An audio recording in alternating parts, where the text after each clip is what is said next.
21 июльдә яуган көчле яңгырдан соң урам тротуарларда шешелгән агач ботаклары, тамырлары белән актарылган агачларны күрергә булды.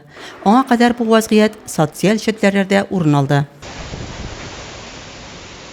Прикинь, сейчас кто, да, на природе там где-то.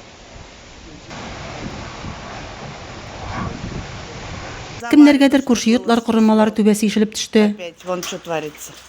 Не знаю, как завтра это будут все разбирать. Гадәттән тыш хәлләр хезмәтенә Камышинка авылыннан шундый түбә җимерелеп төшү очрагы килеп иреште. 20 июльдә булып узган табигать стихиясеннән соң кичтән үк безнең хезмәткә гражданнардан ауган агачлар турында хәбәр итеп күп шылтырату килде.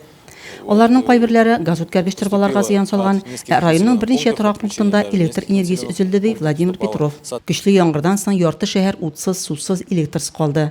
Вышел на балкон, сижу и Аллаха прошу, чтобы никакой этот самый не было. Ну, плохое. Но это плохое людей-то не задавило, слава богу. Стихия тәмамлануга оператив хезмәтләр торгызу эшләренә кереште. Иртән исә җыештыру эшләре башкарылды. Ренат Фәрдиев паркы исә аван агач ботакларга күмелде. Тормыш дәвам итә. Кошмар. Вообще, такого давно уже не было.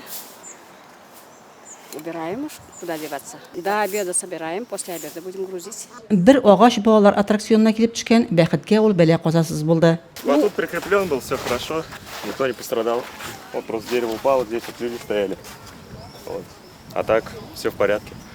Шәхси секторларда исә җиләк-җимеш агачлары сынды кайдадыр белгечләр ярдәме кирәк булды. Здесь сейчас убирается с газопровода дерево, а потом уже начнутся восстановительные работы. Аномаль истелек шулай кешелекне сюрпризлар белән кинәндерә. В ближайшие дни тоже ожидается. Синоптиклар хәбәр итүенчә, мондый көтелмәгән табигать стихияләренең кабатлану очрагы бик ихтимал. Шәхси секторда яшәүчеләрдән корылмаларны ныгыту сорала. Һәр төрле саклык чараларын күрү мөһим ди Владимир Петров. Рәзимә Кашапова, Денис Ипатов, Зәй хәбәрләре.